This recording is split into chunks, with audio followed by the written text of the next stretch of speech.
What's good, family? Today we're gonna go over some of the things I've learned collecting sneakers over the years. If y'all do end up enjoying this video, make sure you leave a like on it down below. I know we could get this to over 200 likes, especially if y'all wanna see a part 2. Subscribe to the channel because we're 50 subscribers away from 26,000, which is a small milestone on the way to 30K and then 50 and 100. So make sure you subscribe to the channel down below. And all that being said, let's not waste any time because I'm dead ass refilming this shit right now. But yeah, let's get to it, bro. The first thing I learned, I actually implemented today. It's the fact that not every sneaker's for you, bro. If y'all saw my most recent video, I was talking about the Yeezy Day releases. There's gonna be over like 4 drops or something like that over these next few weeks. Well, the first drop was today. Some of them are still sitting, by the way. Y'all could check that out in a little bit. That being said, I could have deadass picked up 3-4 sneakers. I for sure could have doubled up on these. Once I started thinking, I started doubting it, and I'm like, bro, why do I need another one of these? It just made me think of the fact that I'm spending $260, $280, whatever they're retailing them at, for another pair of these. And I came to the conclusion that not every sneaker release, not every sneaker should be purchased, bro. It just doesn't make sense for real. There's also another side to not every sneaker being for you. There's some styles out there where you know they look good, but you just know they might not look good for you, on you type shit. And you just gotta let those sneakers be over there, appreciate them from a distance, and just, hey, you know, just keep it stroking and poking. Next up, we low-key got a 2-in-1, quality over quantity, and the cheaper alternative.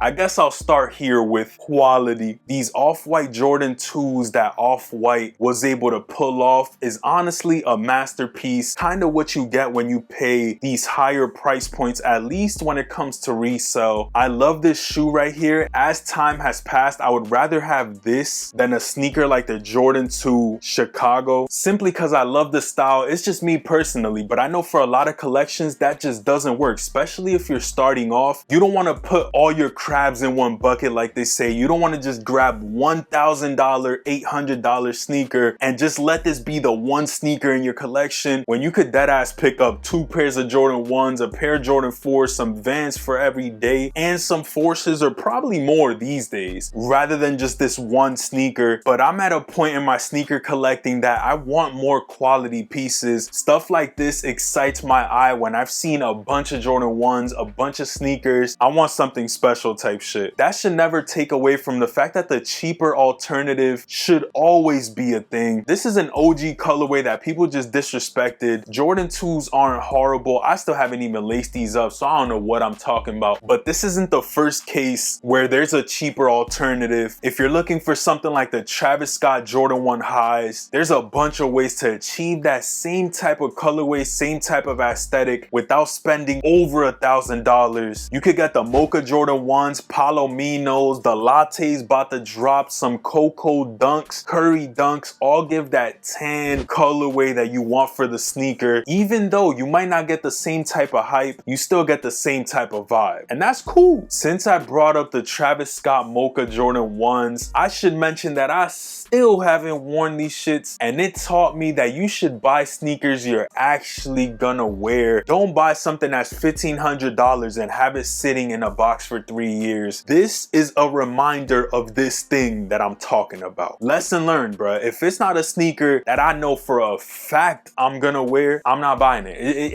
I can't do it, bruh. I can't do it. It doesn't make sense. Even though this is a hard ass pair of sneakers, don't know what it is about it, honestly, that I haven't been able to just grab it and wear it. Hopefully this summer, hopefully for my birthday, encourage me to wear these, bruh, because I really want to. I bought them used so that I could wear them, and I haven't worn them, which is even worse. So encourage me to wear these shits in the comments, please. I was debating on grabbing the Union Jordan 1s, but if I can't wear these, I'm not buying those. I might as well should have kept those in my hand, bruh, because the next one is don't overspend on sneakers. It almost feels like every lesson I learned is working its way together to teach me something bigger, bro, because I bought these right here for $700, and it's probably one of the most worn hype sneakers in my collection. No logo on the inside, bruh. These are starting to get worn a little bit, and I love it, because at the end of the day, if I'm spending $800, might as well, bruh, bringing them close to me congesting me because they so dusty. Like, clean ass sneaker, one of my favorites in my collection. They cost a lot, but I can justify it. I'm grateful that I got them at the price I got them for because I wore them OD. That's what I'm trying to tell y'all, bro. If you know it's a sneaker you're gonna wear, for me, 9 times out of 10 nowadays, rule of thumb is make it a black sneaker, bro, because I know I could wear that shit with anything. That's why I got these in black, got these in black, these. I could keep on going. I'm telling you, black sneakers, just go with anything. They look cleaner. Doesn't matter how many times you wear them, they'll last longer. So if you're spending a lot of money, black. That's what I do for the most part. Obviously, you get to a point where you want something like this, and that's cool as well. But not every sneaker should look like this, bro. These are loud. I got another 2-in-1 for y'all. Don't overspend and don't panic buy. What I mean by don't overspend is recently we saw the Jordan 3 Rios and the Futura SBs. Futura's retail at $135, Balvin's at $250, and they're reselling for something similar, if I'm not mistaken. I think prices could have changed.